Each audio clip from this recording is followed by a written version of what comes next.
I've been practicing, like Subodh sir said, for over 30 years. Started early 90s, and in these 3 decades, I've seen this subject really evolve from very traditional to very contemporary, and now the latest is quantum vastu, a term maybe many of you are not really familiar with. So sometimes I myself saying, what is vastu? Is it a science? Is it an art? Is it a concept? Is it mythology?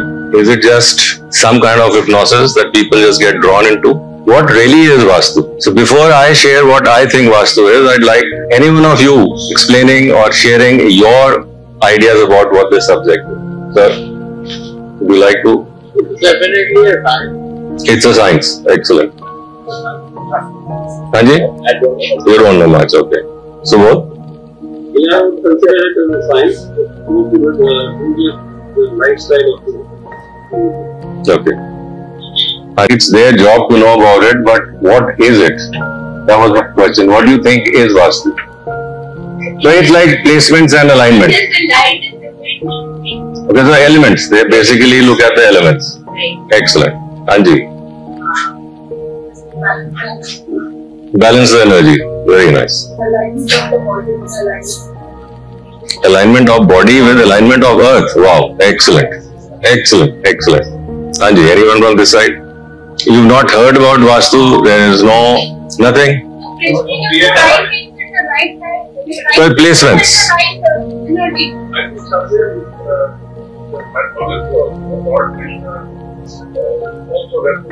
Dwarka was built according to vastu. Yeah. You see, they believe they are, so that's what they start practicing. It's their belief. It's not that they are right or wrong. Shuru ho jata hai. Sorry? Yes. You see, though whatever we're talking about, whatever you said primarily is, it's vastu and it is much more. It's basically faith. Sorry? Faith. You can say it's faith. It's a very old faith which is coming down centuries or, since our mythology. When we find reference of the subject even in the Vedas, they talk about it. There are various texts which are written about it from time to time. Anyway, I feel, I'm sorry.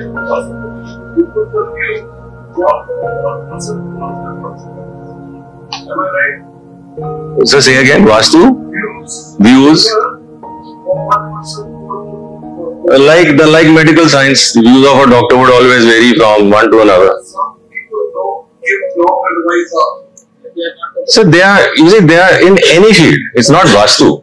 I mean, you would have people practicing a concept which becomes popular, whether they know it or not, because they feel it has some commercial value.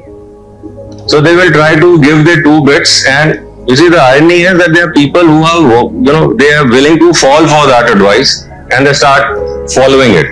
And when they don't find any benefits, then they feel that, maybe it's not the right subject. Yeah, maybe it's just hocus pocus. It does happen. It is actually connecting us with nature, because what nature is and what we are is primarily just a balance of the 5 universal elements. Right? Excellent. So as I see vastu, it has its root in the word vas, which means to reside. It also resonates in vasana, which are our desires. So a place which fulfills our desires is what I feel this subject really talks about. Now when we come to desires, should we have desires or not? Well, before asking you this question, they are a must for our growth. If we have no desires, then we stagnate. So having desires is like a prerequisite for our growth. We must have desires. And each one would have their own desires. It's not that everyone or humanity has similar desires, but yes, you can say fundamentally our desires are quite similar. Like it's good health, good wealth, good relationships, good education for the children, they being settled, etc., etc., good house. Basic desires. Is that right? Or does someone have any other desire? Any desire which you feel that is there, which I have not addressed, or doesn't come under the umbrella of what has been said? Health, wealth, relationships, growth. Is there anything else that you feel should be there? Desire to connect, okay, to evolve. Excellent. So whatever these desires are, and whosoever has their desires, now would you believe that your house actually can provide you with the necessary energies to fulfill these desires?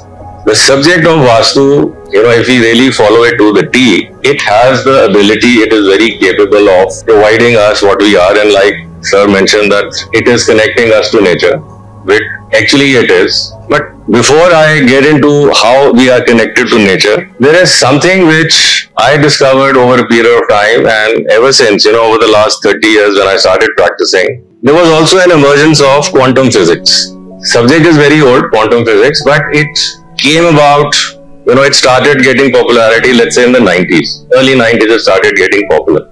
Today it is very popular. Now it basically says that, I'll not get into what the nitty-gritties of the subject are, but what the proponents of the subject of quantum physics, they say you are nothing but what you believe in. And this is what, Christianity would say, this is what, Hinduism would say, this is what Taoism would say. They would put it in different wording, but in short, it would all come down to that you are what you believe you are. You believe in this, that you actually are what you believe you are, right?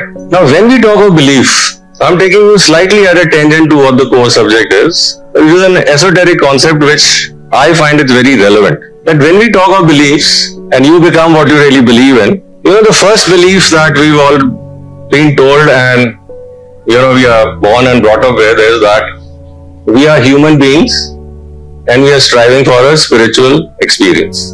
We are human beings and we are striving for a spiritual experience. Be it through meditation, be it through yoga, be it through sannyas, etc., whatever. But how many of us really achieve that? Maybe 1 in a million. आपने कितनों को सुना है कि like they really evolved and they realize that they are spiritual? Hardly any. We might see some gurus, we might hear about them, but as far as individuals are concerned, शायद ही कोई इक्के दुक्के ही पता चलता है कि they really are. Now with the emergence of quantum Vastu, which says everything is energy. When you break matter to the finest form, subatomic form, it is just energy. And they also say energy follows thought. There are various experiments and they say energy follows thought, right? So if everything is energy, you and I are energy, and their belief is that energy always was, is, and will be. And the theologians would say that everything is God. God always was, is, and shall be. Now, do you see there is a convergence of what science is saying and what spirituality says? They talk of the same thing. They give it different names. One says energy, other says God. Some might say consciousness, etc., etc. But fundamentally, they are all talking about the same thing. Now, if that be so, which it is, then the statement, the first statement that we are human beings striving for a spiritual experience, I think we have to rephrase that as we are spiritual beings having a human experience. We are spiritual beings, we are having a human experience. Our spiritual DNA is perfect, and that is entangled with our mind to give us this experience called life, right?